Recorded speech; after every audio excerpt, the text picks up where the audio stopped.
You're tuned in to Oilers Nation every day with Tyler Yaremchuk, live every weekday on the Nation Network YouTube.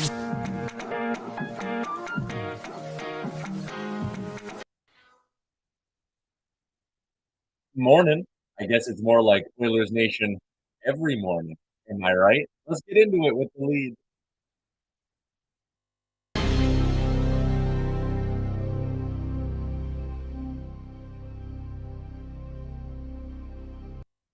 Hope you all have your coffees. Hope you're all ready to go. Welcome into Oilers Nation Everyday, live from the Sports Closet studio, sportscloset.ca. Get geared up for the second half of the season. You can check them out. One of their 3 stores in the Edmonton area, St. Albert, Sherwood Park, and Kingsway Mall are the 3 locations. That's a little early. Those ad reads aren't coming off quite as crisp as they would at noon. But welcome in to the show. The Oilers taking on the Ottawa Senators. It is a Sherwood Ford giant game day. Want to learn more about their fantastic Sherwood Ford Service Center? Boom. Info in the description on YouTube. We are live on the Oilers Nation Twitter, Facebook, and of course the Nation Network YouTube, where Tyson is already in the chat. He gets the first comment. He says, "Let's go Oilers. I want to see some effort right and early." Amen, Tyson. Don't we all? We are about 28 minutes from puck drop between the Oilers and the Senators. We will give you all the stats and facts you need to know for tonight's hockey game. But as we're waiting on warm-ups here to see who's going to get the start for the Oilers, it is going to be Jack Campbell, actually, and that via Jack Michaels. So Jack Campbell leads the Oilers onto the ice for a warm-up today, this morning, however you want to say it. So it'll be Campbell going with Anton Forsberg on the other side, and that seems like a pretty good moment to bring in our friend Liam for a quick chat. Liam, the Oilers going with Jack Campbell between the pipes. What do you think of that choice? Yeah, I mean, I don't think it matters at this point, to be honest. I think they're both just as good as each other, and they're able to throw anyone in any night. I would have gone with Skinner just for the reason of Skinner played well on Thursday, and then maybe just gain a bit of momentum from that too. But I don't think it's a wrong decision. It's not like Jack has been able to, Jack, that's his name, has been able to do anything wrong, right? So go with it. I know you got your coffee in you. I know you're ready to go. Oilers taking on a Senators team that is coming out of their bye week as well, Liam. So they haven't played a game in 11 days, but before that bye week, they are currently riding a 4-game winning streak with back-to-back wins over the Montreal Canadiens. They also beat the Leafs and Islanders. It's a Senators team that's been kind of up and down this year. They had big aspirations after a busy offseason where they picked up DeBrincat and Giroux. Injuries have really hurt them this year, but still, I just rattled off the 4 teams they beat. You can't take them lightly tonight.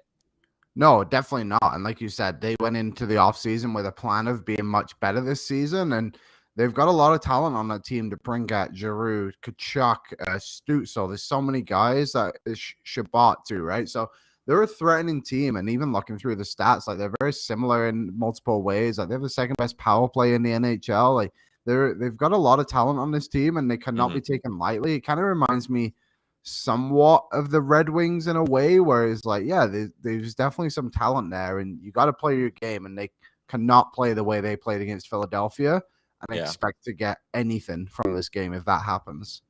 I see a couple of people in the chat asking for the lines and all of that, but I do see that Jay is in as well. A little weekend show. Where's Jay? There we go. Oh, no, he's not there. Oh, he's running in. Like he's running out for warm-up for the Edmonton Oilers. Jay, 10:30 in the morning start. What's the morning game day routine for you? For me? Yeah. Well, it was Chris Chalmers' birthday last night, so I got into bed at about 1 a.m. So my first order of business was get a coffee in me, have a shower, and then oddly enough, I put a South Island donair pie in the oven and just finished crushing that for breakfast. Oh, a donair or sweet sauce? I went with sweet sauce because I had the garlic sauce yesterday. Oh, that was a good one. I'm doing pretty good. I'm buzzing. So I posted on Insta because I just got up this morning and I looked in the fridge and I'm like, yeah, I can make eggs. Like, no, donair meat pie is where it's at. Knowing you were out for Chris Chalmers' birthday, you saying you were in bed by 1 is actually a little bit surprising. I thought it was going to be. That's true. I had to Houdini, and I know I probably went on pretty late.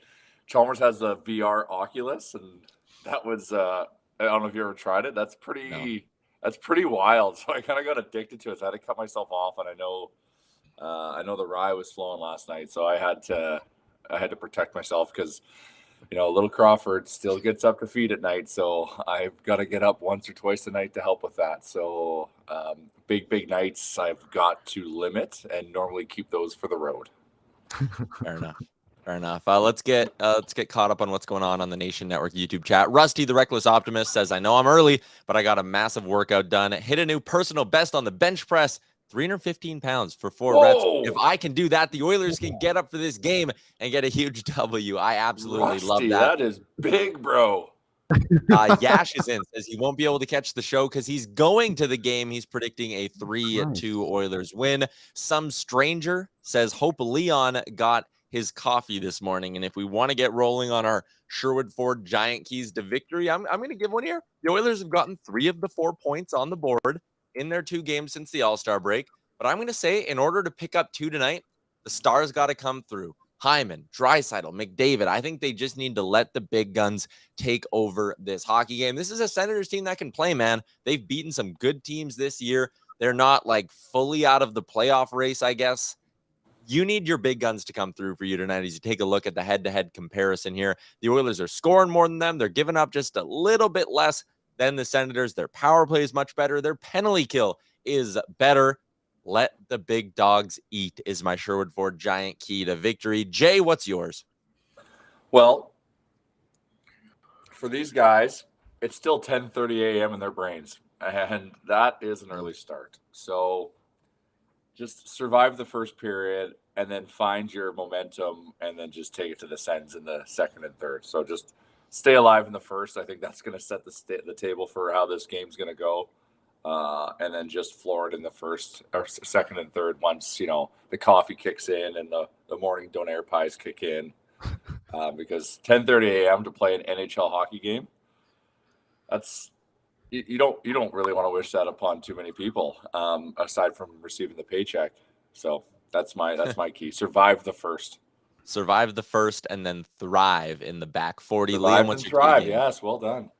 I like it's interesting, isn't it? The last 2 games, they've allowed the first goal, which was a trend at the start of the year, but like they were able to come back now. It doesn't feel as bad anymore. But yeah, I think I'm just going to lean fully on Leon Draisaitl, to be honest. Like kind of steal what you said, Tyler, but he's not been great and he's got to show up now. And he is obviously a superstar in this league. He's more than capable of doing it. So yeah, I'm just going to go with Leon Draisaitl to come out and dominate the game. And I know McDavid hasn't been at his best, I guess is probably fair to say, but at least he's been doing something. And also Darnell Nurse. I'm thinking Darnell Nurse has a big game today. I've been seeing all the tweets that he has been kind of the Ottawa killer. So I think he has 14 points in his last however many games against them. So I'm looking at Darnell Nurse to come out and grab a couple of points tonight. He's also been pretty decent recently, I've found. Yeah, I feel like, and we did a whole thing on this on the show the other day, but like I think a lot of people have been a bit too hard on Darnell Nurse, and I get it. When you make $9.25 million, it comes with the territory a little bit, right? You're going to be a bit more of a lightning rod for criticism, but he made a block shot in that game yesterday that saved the game. They don't get a point if it's not for that play by Darnell Nurse, and I've said it. If you want to see how, I'll say, quietly impactful Darnell Nurse can be at times, just sit there and count how many times he kills the play, and not like from an Oilers perspective, from like he kills a cycle or whatever from the other team. I think you'd be surprised at kind of the results in the last 5 years against the Ottawa Senators. Darnell Nurse has 11 points in 14 games. Leon Draisaitl has 25 points in 14 games, including 10 goals in that span. So in the last 5 years against the Ottawa Senators, the Oilers have certainly gotten theirs, and the Oilers' big guns have gotten theirs. McDavid and Draisaitl combining for 49 points in those 14 games. So I like the big dogs to keep rolling tonight. I'm keeping my eye on Twitter just to see if we can get the Oilers line rushes, but there are a ton of games going on at 10:30 this morning across the NHL, including the Vancouver Canucks playing. You think it's bad the Oilers are playing at 10:30? Imagine being a Canucks fan, 9:30. It's almost as if the Super Bowl's tonight with how they're scheduled today. Like I know tomorrow, obviously, it makes sense, but it is wild what's happening this morning. Sorry.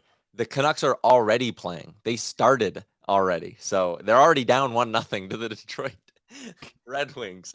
So there's a lot going on the out-of-town scoreboard tonight. And I guess we could flash up the standings as well to take a peek at that, because there are a lot of teams that Oilers fans are going to be interested in action tonight. The Calgary Flames, they get going at 10:30. They're in Buffalo taking on the Sabres. Nashville Predators, they're taking on the Philadelphia Flyers. The Avs are taking on the Panthers at 4 o'clock later on this afternoon. The Minnesota Wild hosting the New Jersey Devils at 6 o'clock. And the LA Kings hosting the Pittsburgh Penguins very late at 8:30. I saw this one being thrown around in the Nation Network YouTube chat.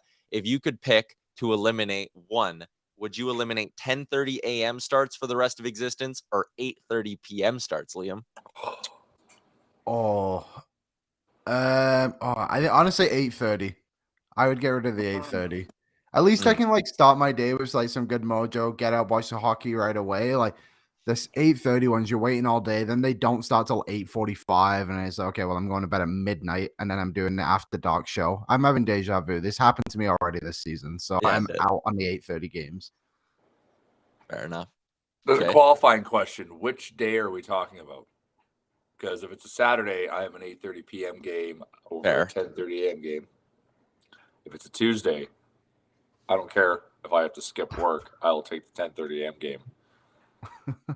Yeah, I guess that's a decent qualifier in the whole thing. So sure. In the chat, Genesis, nice to see Genesis back in a live stream. 10:30 a.m. all day. Chris says 8:30 p.m. is gone. Peter says 10:30 for sure. Oilers Daily, 8:30 p.m. gone for sure. I think it also probably depends a little bit on what time zone you're in, but also like 10:30 in the morning Eastern time. This is only 12:30. Like, how many people in Ottawa are sitting there today being like, well, better go watch the Sens play at 12:30 in the afternoon? It really, like, 1 p.m. makes more sense than 12:30, but whatever. Digging in, I'm still waiting to see the lines. No one's tweeted out the Oilers line rushes from morning skate yet. We don't even have anything from Did Ottawa they have a either. morning skate? I was gonna say Or, morning sorry. skate. It's just warm up today. That's opening face off is morning skate. Just warm-ups. You know what I meant.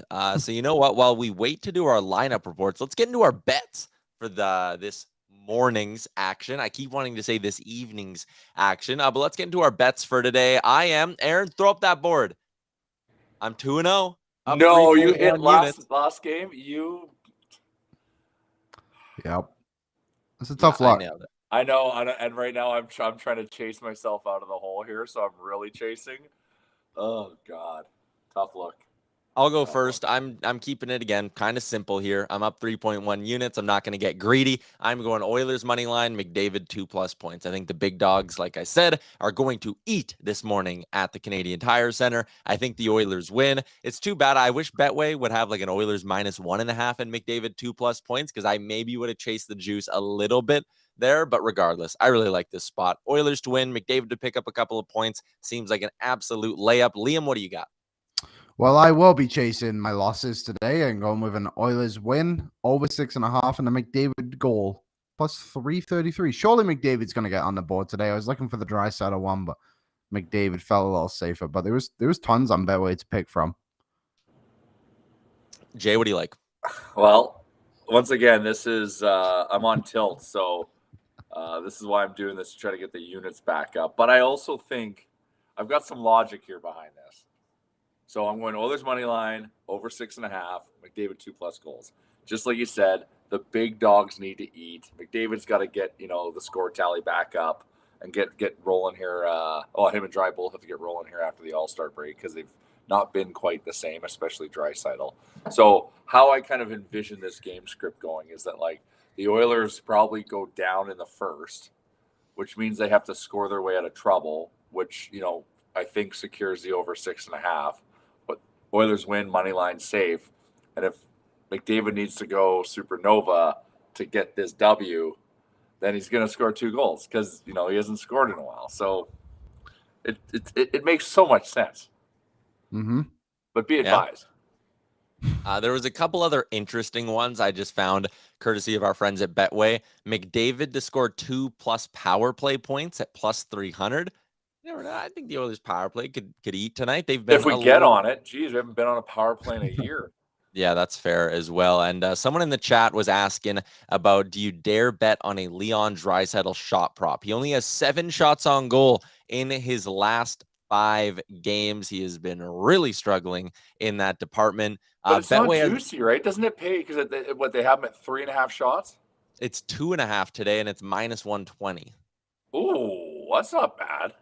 It's not bad. He's hit it once in his last 5 games, though. He's hit it once in his last 7 games. Yeah, but that's not normal. Like, normal dry is 3-4 shots a night. So, like, normally that's always like -180 or -165. So, maybe we can cash in on the book stout of Leon.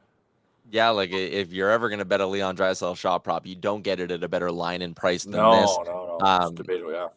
And if you want to have some fun, Oilers 33+ shots on goal. I like that one. That's a fun one to keep an eye on throughout the game, and the Oilers have hit that number in 8 of their last 10 as well. So I like betting on a couple of shot props, but my bet of the game is Oilers to win, McDavid 2+ points. Liam and Jay got theirs as well. Jay chasing it with a +800. Oh, I need to hit that. I need to hit that so bad, and that'll put me in a comfortable place. And then I'm going to go super conservative for a bit until I really feel it one night, and then smoke one that's really juicy again. But right now, I've been chasing the juice night over night. I was going to say, like, that's the thing. Like, I'm in the lead right now, 3.1 units. But you guys, because you bet these crazy aggressive bets, you just need one, and you're going to just fire right up to the top spot on the lead. Just takes one. But I did like that. I've only have one bet in for tonight, or I guess this morning, and it's that. So I went one. Normally that's one I just sprinkle something. I went a full unit on it because I also need to hopefully restore my betting account. Fair enough. There was some lineup news. I got okay. You got some? Jack Michaels tweeted something. There's no Warren Fogle in warmups today because of the. So he was traded to Columbus for Justin Nyquist. Puljujarvi and Shaw both took warmups, so I would assume Puljujarvi probably comes in. No. Yeah, I would assume Puljujarvi is going to come in. I had heard this morning that there's a chance Puljujarvi's drawn back in the lineup. Doesn't sound like it's a healthy scratch for Fogle. Like you said, Liam, Jack Michaels pointing out that it's a blocked shot. So, Aaron, we could flash up the lineup and we can go through this now that we have that information. McDavid, Kane, Derek Ryan, sure. Draisaitl, Hyman, McLeod, Kostin, Nuge, Janmark. That's pretty much the only line that actually plays together throughout the course of the game. The top 6 just kind of gets cycled around. Dylan Holloway, and that'll be Jesse Puljujarvi on the 4th line there. Oilers expected to once again be going with the 11 and 7, which means it's Nurse and Ceci, Kulak and Barry, Broberg and Bouchard, and Vinny Desharnais, who is now 10 games in to his NHL career and has not suffered a regulation loss yet. Just gets points. Hey, yeah, with Vin in, we win. Am I right, Jay? Oh, my God, Tyler.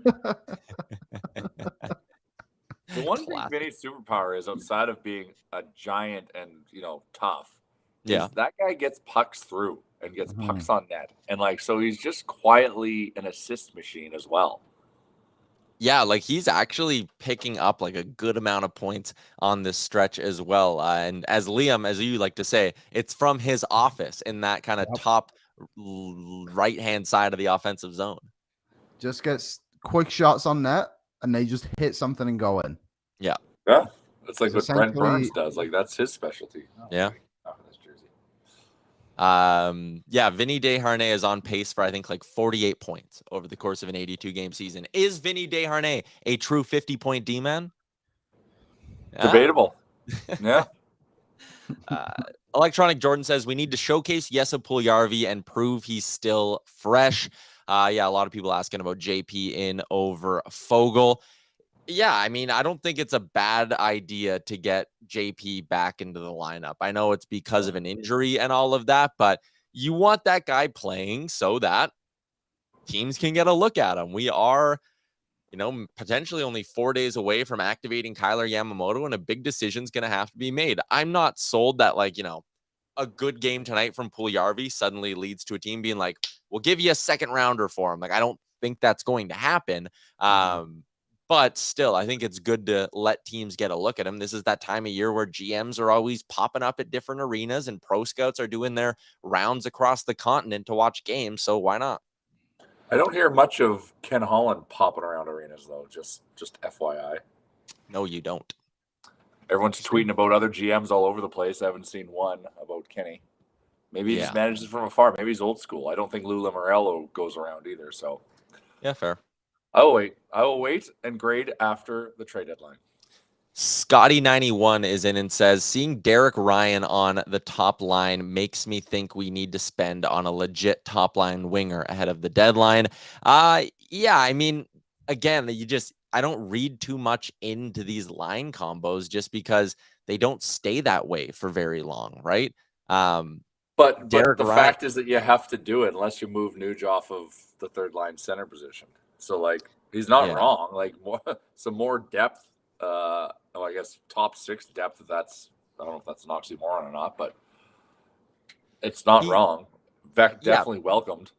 But so Derek Ryan's been listed in that top line right wing spot for 2 games, and he's averaging 11 and a half minutes in those 2 games. So it's not like they're rolling him out there every shift with Connor McDavid. No, but they gotta fill that hole with someone else. But like, if you can get someone that can be dedicated in that hole, then it pushes everyone to where they need to be on a consistent basis. So that should be Yamamoto's spot.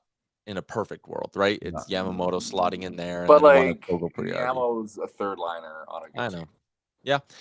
Hey, and I also think that if you, again, I'll beat this drum, you go out and get a good centerman and you can shuffle things around a little bit better. Yeah, moves Nuge up. Yeah, moves Nuge up. Nuge is a fantastic winger. Yeah. Or go get a really good centerman who's also a right shot. And then even if you don't want to play him at center, you can throw him on the right side and it could potentially cover a couple or give you a couple of different options there. Let's take a look at how the Ottawa Senators are going to line up tonight. Aaron, do we have that? We do. Tim Stützle on the top line with Brady Tkachuk and Matthew Joseph. Tim Stützle, 6 points in his last 5 games. And as Jim pointed out on Facebook, Stützle going to be fired up playing Leon Draisaitl. Hopefully he wakes Leon up.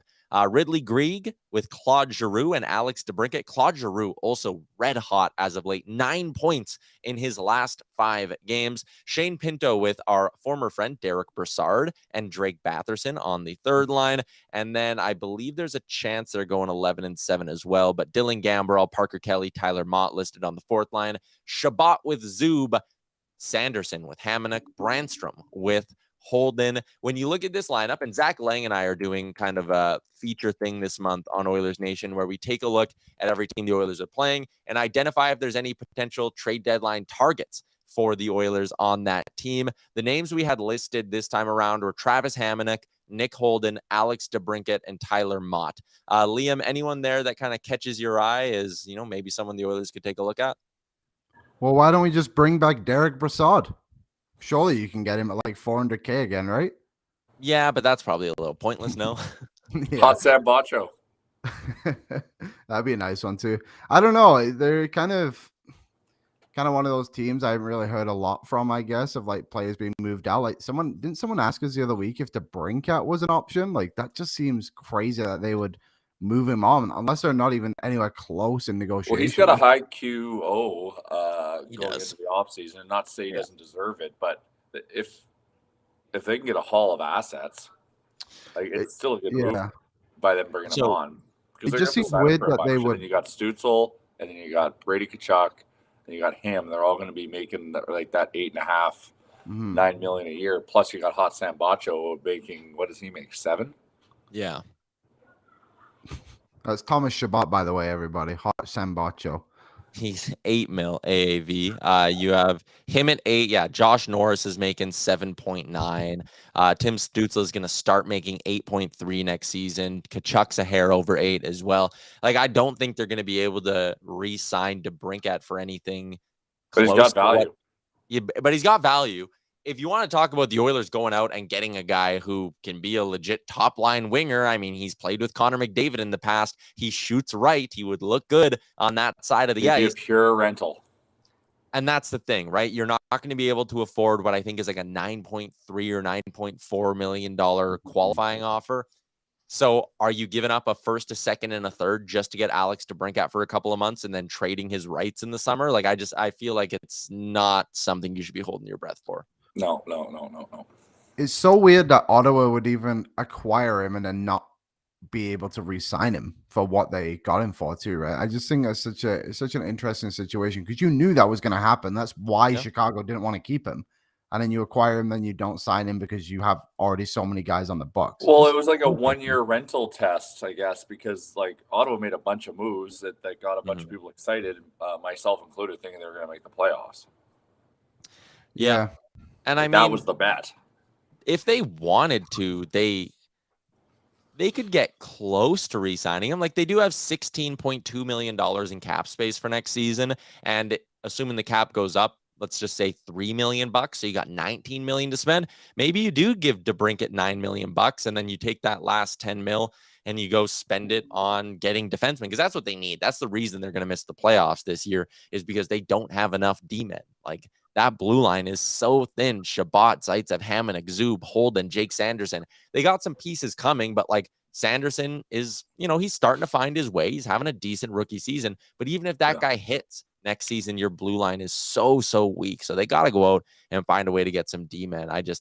Again, that would be the reason they don't sign DeBrincat is because they're going to flip that asset and use the savings and the money to go try find a defenseman somewhere. One name I'm actually a little intrigued by, Tyler Mott. He was really highly valued last year heading into the deadline, and then the market like dried up in the last month. He didn't go for a lot. He's a good penalty killer. He plays like that hard to play against style. If the Oilers wanted to get harder to play against and they're sitting there with an hour to go until the deadline and the Sens say, yeah, sure, we'll keep half, give us a 4th round pick. That's a guy I could actually see Ken Holland looking at. He can play either side of the ice. He has a history of going on these heaters where he scores a little bit every once in a while as well. I think you could do worse than Tyler Mott if you're just looking to do a Derek Brassard-esque deal where you're just adding a layer of depth before the playoffs. The Derek Brassard trade, we actually put him in the lineup. Yeah, Yeah, sure. you actually play him. What's his cap hit, did you say? 1.35. So retained at half, it's like 6.75. I mean, why not? I remember when he got traded out of Vancouver and everyone was like relatively upset about the fact he was gone. So clearly he has those runs. And if he gets hot, then hopefully he gets hot in the playoffs when the Oilers need that depth scoring. So it was Mott Girl Summer in Vancouver. Mott Girl Summer. That's a good line. That is a good line. We only got a couple of minutes to go until game time already. I love that we're just leading this right up into puck drop between the Oilers and Senators. Last season, these two teams met twice, and I believe the Senators won both of them, if I'm not mistaken. So the Oilers looking to maybe flip that around. I still remember back in that Canadian division year. Yeah, the Oilers lost once in OT, once in regulation, got outscored 9-6 in the process last year. But we're going to remember the Canadian division years when the Oilers just beat the ever-loving hell out of the Senators every chance they got. Yeah. That's what Darnell Nurse thinks about when he thinks of Ottawa. It's just, exactly. Hopefully his dad's in the stands. Yeah, it's a bit of a hometown game for Darnell Nurse as well. We are going to be out in Ontario watching the Oilers, Jay, exactly 1 month from now when Edmonton takes on Toronto, a little nation vacation, courtesy of our friends at AMA Travel. If you want to come, we got a gondola suite at the Scotiabank Center to watch the game on Saturday night. Food's included in there. Your flights are included in the trip as well. Your transportation to and from the airport in Toronto, and 2 nights at the Fairmont Royal York, downtown Toronto. It is bougie. It is going to be awesome. Nationgear.ca is where you can get in on the latest Nation vacation. We gave away a spot on the trip, or 2 spots on the trip, I should say, on our last episode of the show. Oilers Sens, what was I pulling up? There's something I wanted to dig into. Oh, Connor McDavid's quest for 100 points on Oilersnation Radio the other day. We gave our predictions on when it would hit. I said the 3rd period tonight against the today against the Ottawa Senators. So, yeah, maybe a 6.9. Was he at 95? He was at 91 coming out of the All-Star break. I thought he could get 9 points in 3 games to hit the 100-point mark. So he's at 94. 94. Yeah. So you think, 6 points today? Well, it's Connor McDavid. Never say never. Like, this game could be very interesting. Like, yeah.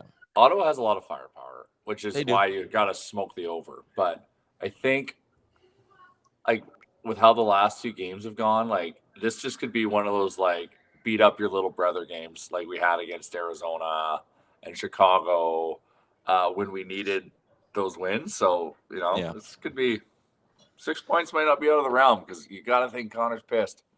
Yeah. All right, that is a wrap on the show today. Shout out to our friends at Sherwood Ford. It's been a Sherwood Ford Giant Game Day edition of the show, a Giant Game Morning edition of the show. 10:30 a.m. puck drop. If you were watching on the Nation Network YouTube, do me a solid, hit that like button before you close the window. Let's wrap it up with score predictions. Liam? 5-3 power play goal on an empty net for the Oilers. Jay, what do you got? 6-4. 6-4. Wow. I'm going to go ahead and say the Oilers win this one 5-2. Jack Campbell will stop like 30 saves make 30 saves in the process as well. Thanks to everyone for tuning in. Shout out to Sherwood Ford, Sports Closet, Montana Star Mechanical, and our friends at Betway. That's a wrap. Puck drop in a couple minutes. Enjoy the game, everybody.